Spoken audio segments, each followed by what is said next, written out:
할렐루야. 오늘도 예배 가운데 하나님을 만나고 하나님의 음성을 듣는 복이 있기를 주님의 이름으로 축원합니다. 50대 이상 아내들에게 어떤 남편이 가장 인기 있는 남편인지 설문조사를 했답니다.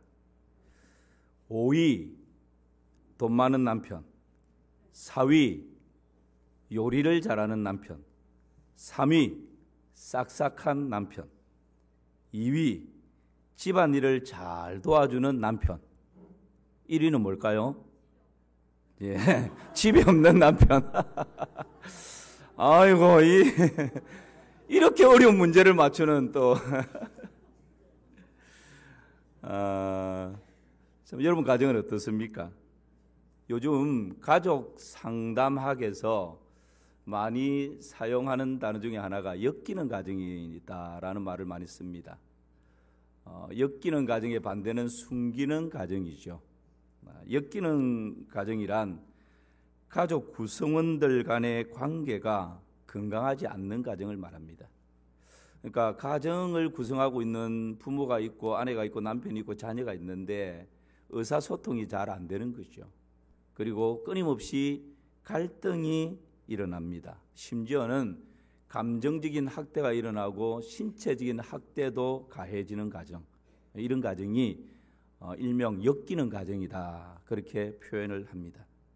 오늘 우리가 보았던 이 본문에 보면 야곱의 가정이 이 엮이는 가정의 한 단면을 보여주고 있습니다. 그래서 오늘은 야곱의 이 엮이는 가정의 모습을 통해서 우리 가정에 우리에게 주시는 교훈이 어떤 것인지 함께 살펴보려고 합니다. 먼저는 디나, 딸을 통해서 한번 살펴보십시다. 창세기 34장 1, 2절 말씀이죠. 우리 같이 한번 읽어볼까요? 시작. 레아가 야곱에게 낳은 딸 디나가 그 땅의 딸들을 보러 나갔더니 휘 족속 중 하몰의 아들 그 땅의 주장 세겜이 그를 보고 끌어들여 강간하여 욕되게 하고. 여러분, 야곱은 20년의 타향살이를 청산하고 이제 고향으로 돌아오지 않습니까? 아버지가 있는 가나안 땅으로 그렇게 돌아옵니다.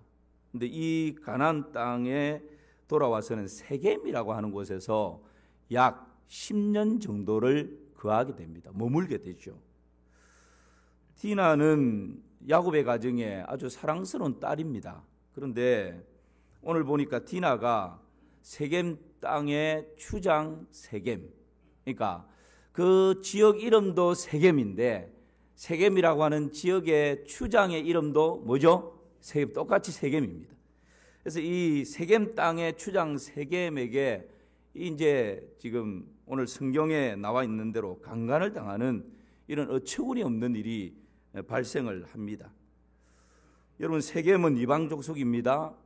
야곱의 가족이 세겜 땅에서 10년 정도를 살았다라고 하는 것은 이방 문화와 이방 문화의 우상 숭배함들과 이런 것이 서서히 야곱의 가족들에게 점점점 물들고 있었다라고 충분히 짐작을 할 수 있는 것이죠. 그것을 오늘 1절 말씀을 통해서 다시 한번 확인을 할 수 있습니다. 1, 2절 다시 한번 띄워보실까요? 예. 레아가 야곱에게 낳은 딸 디나가 그 땅의 딸들을 뭐하러요? 보러 나갔다. 그러니까 여기서 그냥 우리가 이대로 읽고 지나가면 디나가 딸이니까 그냥 답답하니까 밖에 바람 쐬러 갔는가 보다. 세겜에 살다 보니까 뭔가 이렇게 바깥 세상이 어떨까 궁금해서 잠시 외출을 나갔는 것보다 그렇게 생각할 수 있는데, 여러분, 이 보러 나갔다라고 하는 이 히브리어 원어를 자세히 들여다보면 숙고하다, 즐기다, 경험하다, 검사하다, 관찰하다. 그러니까 여러분, 단순히 눈구경하기 위해서 갔다 이런 의미가 아닙니다. 어떤 것을 검사하기 위해서는 자세히 살펴보고 또 보고, 어떤 것을 관찰하기 위해서는 그냥 한 번씩 이렇게 보고 관찰할 수가 없습니다. 자세히 들여다봐야 관찰이 되는 것이죠. 그리고 뭔가를 경험하면서 즐기고자 하는 그런 마음이 보러 나갔다라는 말입니다. 이것을 종합하면 정확한 좀 더 가까운 뜻은 방문하러 나갔다 이 말입니다. 그러니까 10년 동안 이 세겜에서 생활하면서 이미 그 야곱의 가족들에게 이 세겜 땅의 우상 숭배함과 세겜 땅의 이방 문화가 서서히 스며들고 있었다라는 것이고, 디나가 이렇게 그 땅의 딸들을 보러 나갔다라고 하는 이 말은 단순히 그냥 외출 잠시 하고 이렇게 둘러보고 왔다 이런 의미가 아니고 방문하러 나갔다는 말입니다. 방문하러 나가기 위해서는 여러분 목적이 있고 약속이 되고 장소가 정해지는 것이죠. 몇 시 어디에서 만나자, 누구하고 같이 만나는데 뭐 이런 겁니다. 목적을 두고 나간 것이죠. 그래서 여러분 이 가나안의 딸들을 만나기 위해서 나갔는데, 가나안의 딸들은 성경에서 어떻게 표현을 합니까? 긍정적으로 표현하지 않습니다. 가나안 땅 자체가 우상 숭배가 가득한 땅이고, 그 땅에 있는 여인들은 우상 숭배에 물들어 있는 여인들이고, 가나안의 우상 숭배는 음란과 직결되어 있습니다.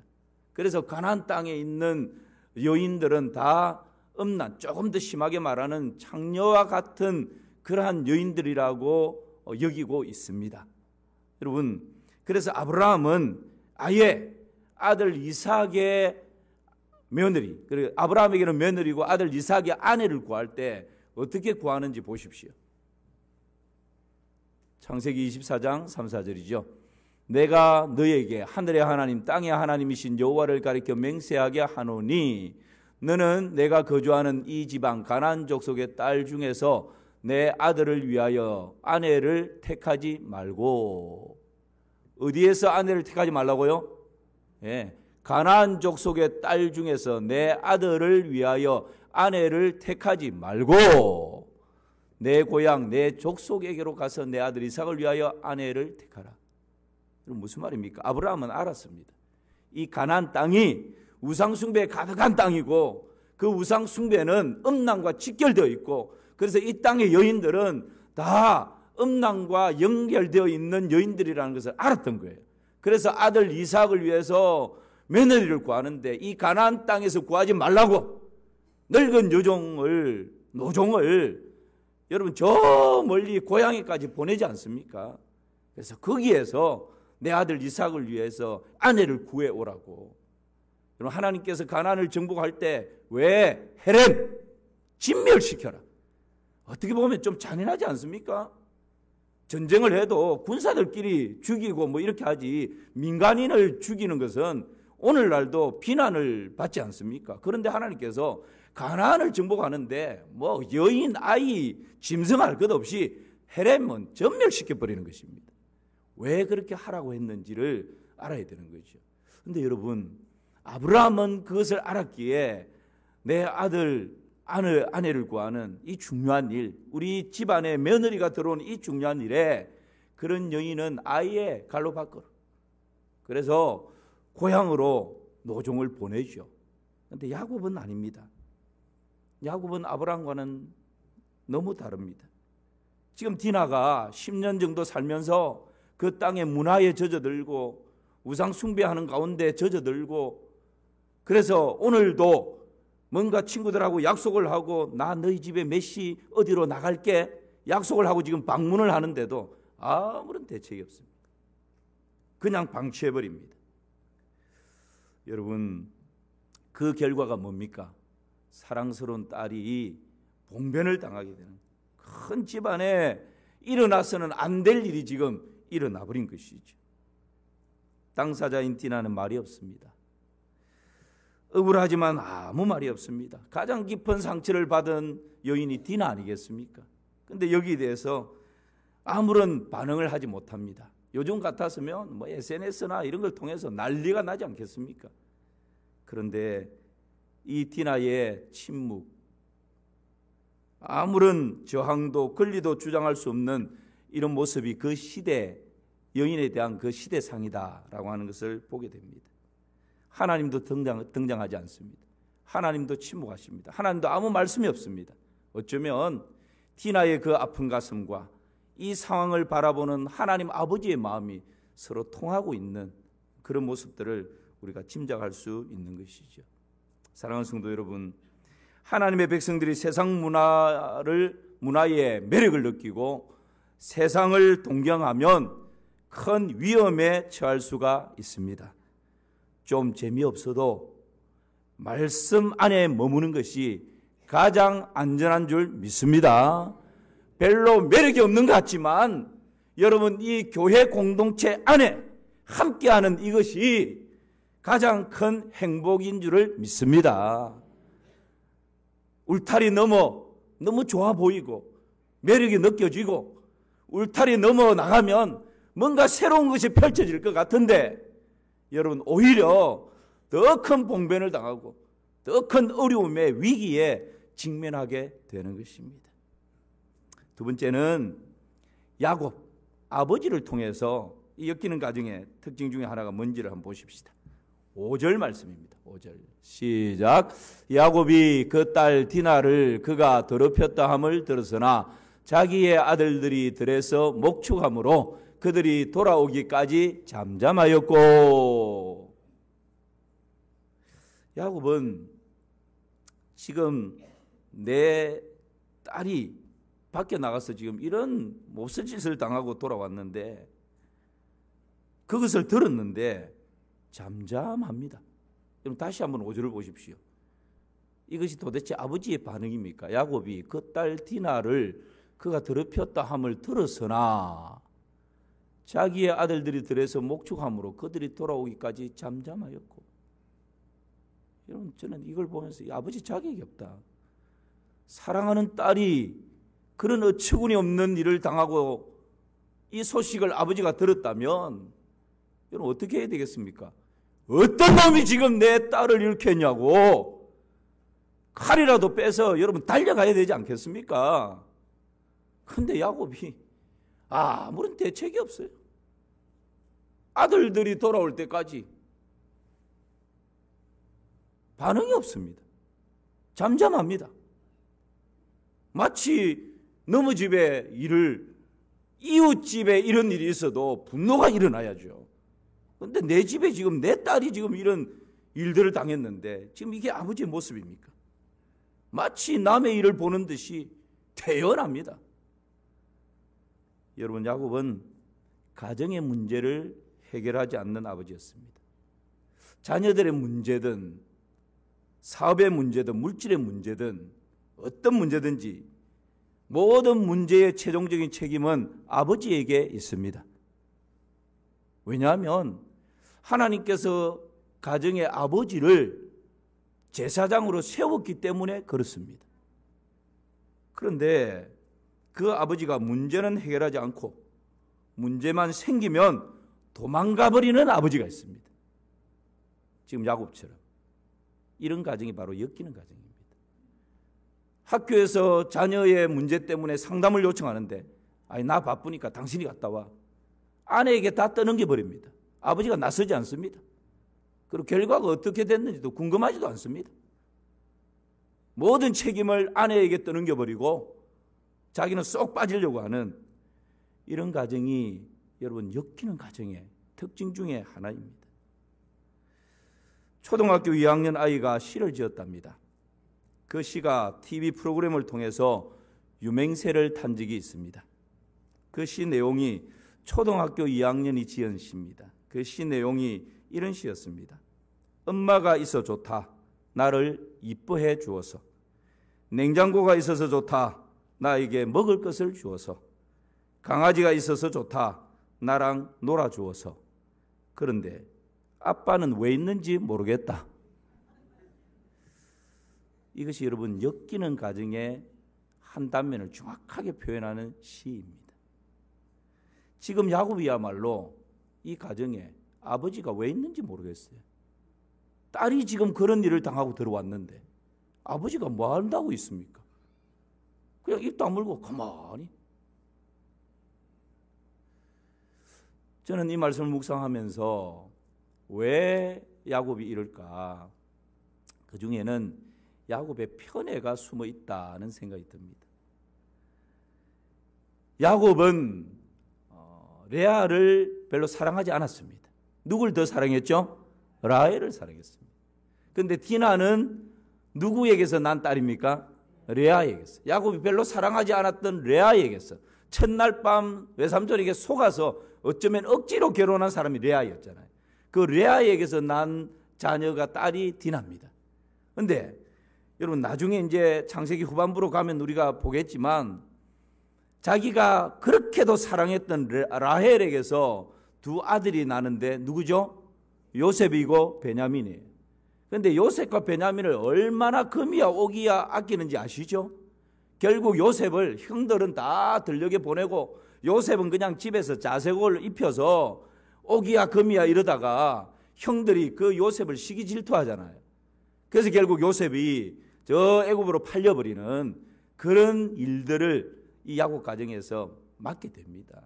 이게 뭐 때문에 그렇습니까? 아버지의 눈에 띄도록 편애하는 아버지의 편애 때문에 그렇습니다.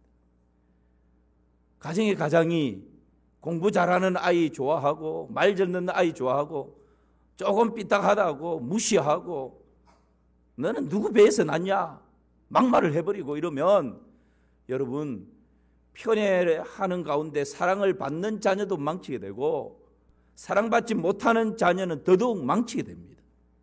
그래서 가정의 아버지는 영적 제사장은 모든 가족들을 편애하는 것이 아니라 하나님의 사랑으로 공평하게 사랑과 관심과 마음을 주는 것이 중요한 것이죠.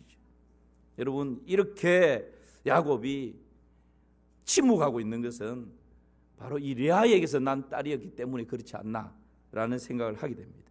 그런데요 반대로 비록 이방인이지만 이 세겜의 아버지 하몰을 한번 보십시오. 하몰이 어떻게 하는지 34장 6절 한번 보실까요? 시작. 세겜의 아버지 하몰은 야곱에게 말하러 왔으며 이게 지금 야곱은 밖에 자기 아들이 돌아올 때까지 침묵하고 지체하고 있는데 하몰은 여러분 아들 세겜이 지금 사고를 쳤습니다. 그것도 이만저만 사고가 아니고 큰 일을 지금 벌여놨습니다. 그 이야기를 듣고는 이 아버지가 야곱에게 바로 달려온 것입니다. 야곱에게 달려와서 아마 성경에서 구체적으로 말하지 않지만 아마 무릎을 꿇고 사죄했지 않겠습니까? 이 내 자식을 아들 잘못 키운 애비의 죄입니다. 제발 한 번만 좀 용서해달라고. 여러분 이게 아버지의 모습 아니겠습니까? 비록 아들이 밖에 나가서 사고를 쳤지만 그것을 최대한 빨리 적극적으로 능동적으로 해결하고 수습하기 위해서 앞뒤 가리지 않고 야곱에게 달려온 거예요. 피해를 준 이 가정에 달려온 것입니다. 그리고는 이 하몰이 어떻게 말합니까? 달려와서 사과하고 끝난 것이 아닙니다. 8절 10절 한번 보실까요? 하몰이 그들에게 이르되 여기서 야곱과 그 아들들을 말합니다. 양을 치다가 돌아온 아들들에게 이르되 내 아들 세겜이 마음으로 너희 딸을 연연하여 하니 원하건대 그를 세겜에게 주어 아내로 삼게 하라. 너희가 우리와 통혼하여 너희 딸을 우리에게 주며 우리 딸을 너희가 데려가고 너희가 우리와 함께 거주하되 땅이 너희 앞에 있으니 여기 머물러 매매하며 여기서 기업을 얻어라 하고. 할렐루야.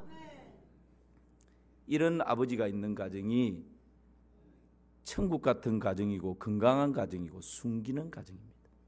하몰은 사고 치고 돌아온 아들의 소식을 듣고는 바로 야곱에게 달려갑니다. 그리고 사죄할 뿐만 아니라 거기에 대한 대안을 제시합니다. 세 가지입니다.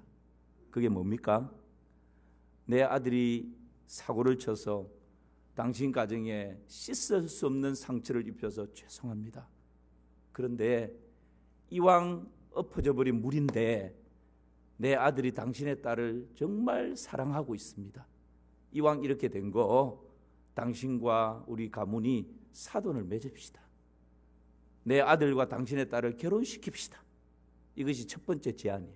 두 번째, 이왕 이렇게 된 거 당신 부족과 우리 부족이 서로 통혼합시다. 서로 갈등하지 말고 전쟁하지 말고 땅 뺏으려고 싸우지 말고 당신과 우리 가정이 결혼을 하게 되면 그냥 이것을 계기로 해서 당신 딸도 우리 아들들과 결혼시키고 우리 부족에 있는 딸들도 당신들의 아들에게 줄 테니까 서로 통혼을 합시다. 두 번째 제시, 대안을 제시하는 것입니다. 세 번째, 보상하겠습니다. 얼마나 큰 상처를 입었습니까? 얼마나 힘듭니까? 아파합니까? 원하는 대로 청혼의 예물을 원하는 대로 줄 것이며 이곳에서 당신들이 기업을 얻도록 땅을 원하면 땅을 어떤 것이든지 큰 기업을 이루어 살 수 있도록 우리가 다 제공해 드리겠습니다. 여러분 멋진 아버지 아닙니까? 비록 신앙적으로는 이방인이지만 내 아들이 사고친 것에 대해서 즉시 와서 사죄하고 거기에 대한 대안을 세 가지 딱 제시하는데 이왕 이렇게 된 거 결혼시킵시다. 그리고 서로 부족과 부족끼리 서로 통혼합시다. 그리고 여기에 대해서 저희들이 보상하겠습니다. 보상을 하겠다고. 여러분 너무 합리적인 대안 제시 아닙니까? 너무 멋진 길을 모색하는 것 아닙니까? 이게 아버지의 모습이죠. 비록 내 아들이 밖에 나가서 이 몹쓸 짓을 하고 사고를 쳤지만 이 모든 것을 아버지가 다 끌어안고 야곱에 와서 지금 이렇게 대안을 제시하고 있는 것입니다. 이것이 여러분 건강한 가정의 모습입니다. 하몰의 가정과 야곱의 가정에 아버지의 모습들이 너무나 여러분 상반되지 않습니까?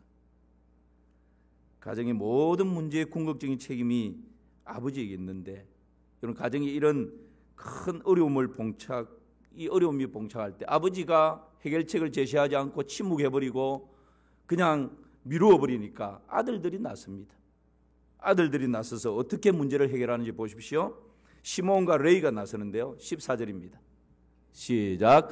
야곱의 아들들이 그들에게 말하되 우리는 그러하지 못하겠노라. 할례받지 아니한 사람에게 우리 누이를 줄 수 없노니 이는 우리의 수치가 됨이니라.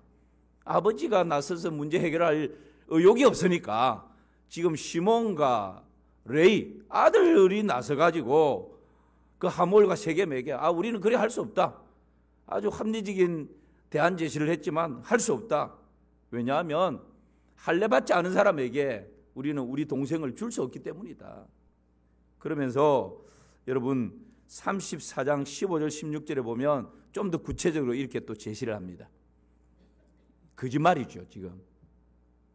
그런즉 이같이 하면 너희에게 허락하리라. 만일 너희 중 남자가 다 할례를 받고 우리같이 되면 우리 딸을 너희에게 주며 너희 딸을 우리가 데려오며 너희와 함께 거주하여 한 민족이 되려니와. 여러분 많은 아들들 중에 왜 시몬과 레위가 이렇게 적극적으로 나설까요? 그것은 디나가 같은 어머니 레아에게서 난 친여동생이기 때문에 다른 형제들이 있었지만 시몬과 레위가 더 적극적으로 분노하면서 막 걱정하는 마음 가지고 지금 앞서서 아버지가 그냥 가만히 있으니까 이 두 아들이 앞서서 어떤 이야기를 합니까? 할례받지 않은 자에게 우리는 우리 동생을 줄 수 없다. 만약 네가 원하는 대로 그렇게 하려면 우리가 다시 대안을 제시하겠다. 그게 뭡니까? 할례받아라. 할례는 남자의 생식기 끝을 잘라내는 것입니다. 너만 할례받으면 되는 것이 아니라 세겜 족속에 있는 모든 남자들이 다 할례를 받으라. 그러면 우리 동생도 줄 것이고 우리 부족과 너희들 부족이 통혼할 수 있도록 하겠다. 지금 여러분 이 아들이 아버지의 허락도 없이 아버지의 권위를 뭉개버리고 이 아들이 지금 계략을 꾸미고 이렇게 함부로 말하고 있는 것입니다. 엮이는 가정의 모습이 이런 것이죠. 이 일을 그대로 믿고는 지금 세겜은 돌아가서 그 부족 남자들에게 우리가 다 할례받자. 그러면 저 야곱의 부족들과 우리 부족들이 서로 통혼할 수 있다. 그러면서 제안을 하고 여러분 추장이니까 추장이 그렇게 말하니까 다 따르죠. 남자들이 다 할례를 받습니다. 할례를 받고 가장 고통스러울 때가 3일째라고 합니다. 이건 의학적으로 그렇게 이야기를 합니다. 가장 고통스러운 3일째 여러분 시몬과 레위가 그 아마 종들을 데리고 갔지 않겠습니까? 칼을 가지고 가서는 고통 중에 있는 그 모든 세겜의 남자들을 다 죽여버립니다. 피비린내 나는 살인극이 벌어지고 말았습니다. 야곱의 아들 시몬과 레위는 가장 비극적인 방법으로 이 문제를 지금 해결하려고 했던 것이죠. 복수를 위해서 하나님의 언약인 할례를 속임수의 수단으로 사용하는 더 큰 죄를 범합니다. 나의 이 분노 때문에 할례라는 거룩한 제도를 악용하는 더 엄청난 죄를 범하고 맙니다. 자신들이 가지고 있는 그 억울함을 풀기 위해서 한 부족의 남자들의 씨를 말라버리는 이런 살인극을 벌이고 말았습니다. 비극 중에 비극이 벌어지고 만 것이죠. 아버지가 적극적으로 대처하지 않을 때 여러분 가정의 비극은 더 큰 비극으로 번지게 됩니다. 시몬과 레위는 이 문제를 아버지와 의논하지 않았습니다. 하나님께 지혜를 구하고 아버지와 의논하고 그렇게 해야 하는데 각자 아버지는 침묵하고 이 아들들은 내 안에서 일어나는 분노대로 내 생각대로 그냥 그대로 행해버리는 남편이 힘으로 가족들을 통제하는 것도 엮이는 가정의 모습입니다. 그런데 야곱처럼 아무런 대책이 없는 것은 더더욱 안타까운 엮이는 가정입니다. 아내가 나의 약함을 가지고 남편을 조종하려고 하면 엮이는 가정입니다. 자녀들이 부모의 권위를 무시해버리고 시몬과 레위처럼 마음대로 행해버리면 이것이 여러분 엮이는 가정의 모습입니다. 예수 그리스도의 십자가는 우리의 모든 수치와 상처를 씻어주는 은혜인 줄을 믿습니다. 예수님 앞에 나오면 어떤 분노와 억울함도 녹여주실 수가 있습니다. 예수님 앞에 가지고 나오면 어떤 위기라도 해결할 수 있는 지혜를 주시고 예수님 앞에 나오면 하나님께서 친히 답을 주시는 것입니다. 그런데 지금 야곱의 가정은 하나님과 상관이 없습니다. 예수님과 상관이 없습니다. 율법이나 말씀과 상관이 없습니다. 오히려 율법에 있는 할례까지 동원해서 내 분노를 복수하는 그 일에 사용해버리는 이런 지금 어처구니 없는 일을 저지르고 마는 것이죠. 사랑하는 성도 여러분, 예수님 앞에 나오면 어떤 엮이는 가정도 숨기는 가정으로 바뀌어질 수 있음을 믿습니다. 이것이 우리에게 있는 소망입니다. 그래서 우리 주님께서 수고하고 무거운 짐진 자들아 다 내게로 오라 그렇게 우리를 초청하시는 것이죠. 건강한 가정, 천국 같은 가정 어떻게 가능할까요? 여러분 다시 말씀을 보십시오. 제가 읽습니다. 아내들이여 자기 남편에게 복종하기를 주께 하듯 하라. 이는 남편이 아내의 머리됨이 그리스도께서 교회의 머리됨과 같음이니 그가 바로 몸의 구주시니라. 그러므로 교회가 그리스도에게 하듯 아내들도 범사에 자기 남편에게 복종할지니라. 남편들아 아내 사랑하기를 그리스도께서 교회를 사랑하시고 그 교회를 위하여 자신을 주심같이 하라. 숨기는 가정, 건강한 가정, 천국 같은 가정 어떻게 가능합니까? 다시 말씀으로 돌아가야 합니다. 말씀으로 돌아가면 답이 있습니다. 지금 내 생각, 내 감정, 내 계획대로가 아니라 하나님의 말씀 앞으로 나아가면 하나님께서 그 문제에 대해서 분명하게 답을 주실 것입니다. 아내들은 남편에게 복종해야 합니다. 교회가 그리스도께 복종하듯이 아내들은 남편에게 복종하는 것입니다. 남편들은 아내들을 사랑해야 합니다. 그리스도께서 교회를 사랑해서 십자가에서 자신을 내어 주신 것처럼 남편들은 아내를 사랑해야 합니다. 이것이 답입니다. 아내의 복종과 남편의 사랑으로 우리 모든 가정이 숨기는 가정, 건강한 가정, 천국 같은 가정을 누리시기를 주님의 이름으로 축원합니다. 행복한 가정이란 글이 있어서 소개를 하고 말씀 마무리하겠습니다. 행복한 가정이란 가정을 이루는 것은 의자와 책상과 소파가 아니라 그 소파에 앉은 어머니의 미소입니다. 가정을 이루는 것은 푸른 잔디와 하초가 아니라 그 잔디에서 터지는 아이들의 웃음소리입니다. 가정을 이루는 것은 자동차나 식구가 드나드는 장소가 아니라 사랑을 주려고 그 문턱으로 들어오는 아빠의 설레이는 모습입니다. 가정을 이루는 것은 부엌과 꽃이 있는 식탁이 아니라 정성과 사랑으로 터질 듯한 엄마의 모습입니다. 가정을 이루는 것은 자고 깨고 나가고 들어오는 것이 아니라 애정의 속삭임과 이해의 만남입니다. 행복한 가정은 사랑이 충만한 곳입니다. 바다와 같이 넓은 아빠의 사랑과 땅처럼 다 품는 엄마의 사랑이 있는 곳, 거기는 비난보다는 용서가, 주장보다는 이해와 관용이 웃음되며 항상 웃음이 있는 동산이 가정입니다. 가정이란 아기의 울음소리와 어머니의 노래가 들리는 곳, 가정이란 따뜻한 심장과 행복한 눈동자가 마주치는 곳, 가정이란 서로의 성실함과 우정과 도움이 만나는 곳, 가정은 어린이들의 첫 교육의 장소이며 거기서 자녀들은 무엇이 바르고 무엇이 사랑인지를 배웁니다. 상처와 아픔은 가정에서 싸매지고 슬픔은 나눠지고 기쁨은 배가 되며 아버지가 존경받는 곳, 황금도 부럽지 않고 돈도 그다지 윗세를 못 부리는 그렇게 좋은 곳이 가정입니다.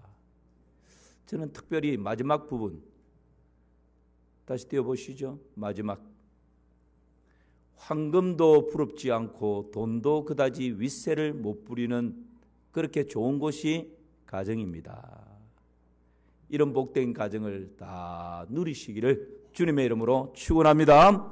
하나님 아버지, 처처에서 가정들마다 신음소리가 들려오는 이 시대에 숨기는 가정, 건강한 가정, 천국 같은 가정을 누리며 살아갈 수 있도록 우리 성도님들의 가정들마다 하늘문을 여시고 하늘의 은혜로 충만케 하여 주시옵소서. 예수님의 이름으로 기도하옵나이다. 아멘.